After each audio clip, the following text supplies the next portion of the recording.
Hello friends, welcome to Sarvodaya IAS. इस video में हम लोग बात करेंगे कि जो चर्चा बड़ी गर्म है इस वक्त, और वो ये कि यूपीपीसीएस प्री 2024 क्या पोस्टपोन हो रहा है।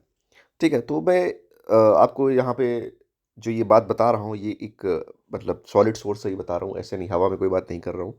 आप इस वीडियो को पूरा देखिएगा। और ये मैं जो बता रहा हूँ वो एक आईएएस ऑफिसर का क्या कहना है, सीनियर आईएएस ऑफिसर का इस इशू पे, मैं उससे बात करूंगा। ठीक है, स्टार्ट करते हैं इस वीडियो को। मेरा नाम फारूक है, मैंने एमफिल किया लखनऊ यूनिवर्सिटी से। मैंने यूपीएससी मेंस और पीसीएस मेंस दिए हैं इंक्लूडिंग इंटरव्यू, और पिछले कई साल से मैं यूपीएससी और पीसीएस एस्पिरेंट्स को गाइड कर रहा हूँ। ठीक है, आते हैं देखिए इस मुद्दे पे। अब हुआ क्या, आपका आरओ ए आर ओ का पेपर होता है। ठीक है, और ये पेपर बहुत बड़े लेवल पे लीक होता है, इन द सेंस कि जो है वो 20-20, 25-25 हज़ार रुपए की आंसर की बिकी हैं। ठीक है, और मतलब सुबह होते होते जो 1-2 घंटा 3 घंटा रह गया था, तो 5-6 हज़ार पे भी मामला आ गया था। इस लेवल पे पेपर लीक हुआ है। अब क्या है कि कई आयोग के अंदर ना कई वो होते हैं, सबसेक्शंस होते हैं जिसके जिनका अलग अलग काम होता है।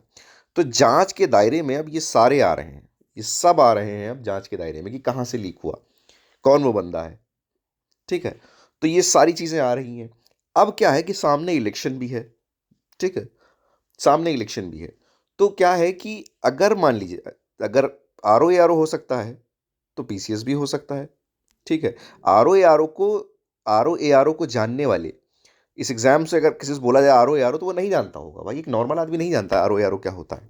लेकिन पीसीएस ज़्यादा फेमस एग्जाम है और इसको सब जानते हैं, इसको दूसरे स्टेट वाले भी जानते हैं। तो अगर ये होगा कि यूपी का कि पीसीएस एग्जाम का प्रॉब्लम पेपर लीक हो गया और इतने इतने का बिका, या कुछ ऐसी न्यूज़ आएगी, तो उससे बहुत ज़्यादा बदनामी होने वाली है सरकार की। ठीक है, आयोग की तो होनी ही है।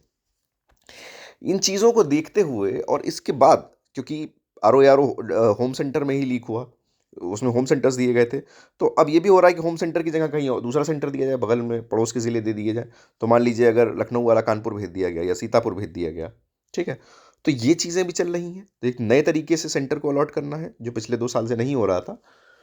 तो इन चीज़ों को देखते हुए ऐसा लग रहा है कि ये एग्ज़ाम टलेगा, और टलेगा क्योंकि साथ-साथ एमसीसी भी लागू हो रहा है, मॉडल कोड ऑफ कंडक्ट।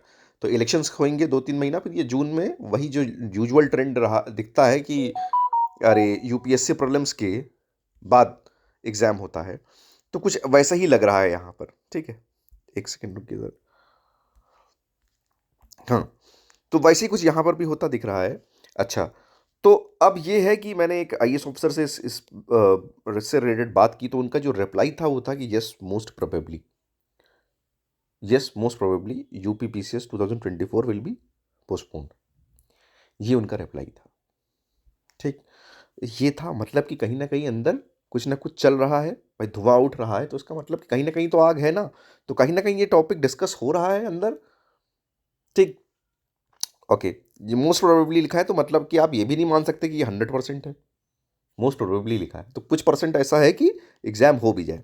तो आपके लिए जो मेरी एडवाइस है आपके लिए, वो ये है कि देखिए 5 मार्च तक सब कुछ क्लियर हो जाएगा।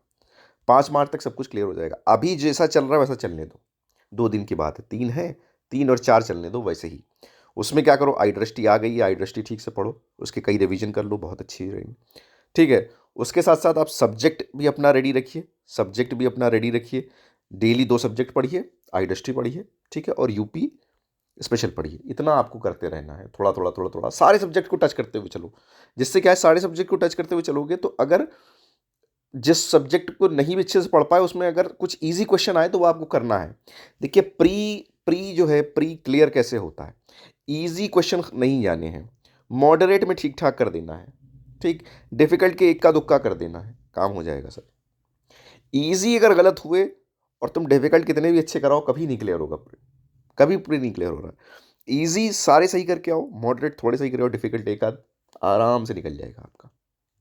ठीक है, तो अच्छा, अगर आप पूछें कि मेरी क्या राय क्या है, तो मैं भी चाहूँगा आयोग से कि बढ़ा दे डेट को, क्योंकि पेपर लीक या इस तरीके की घटनाएं नहीं होनी चाहिए। एक तो पेपर डिफिकल्ट आए और उसके बाद भी कट ऑफ हाई चली जाए नकल और उसकी वजह से, तो वो बहुत बुरा लगता है। ठीक है, तो अपने जो कुछ भी कमियां हैं उसको पूरा करे आयोग, अपना टाइम ले और एक अच्छा एग्ज़ाम कराए, ट्रांसपेरेंसी वाला। ठीक है, ओके, तो आपके लिए एडवाइस यही है कि आप अपनी पढ़ाई को जारी रखें। 2 दिन, 3 है आज है और 4 कल है। परसों आपका या तो नोटिस आएगा या तो आपका एडमिट कार्ड आएगा। ठीक है? Okay, best wishes. Thank you very much.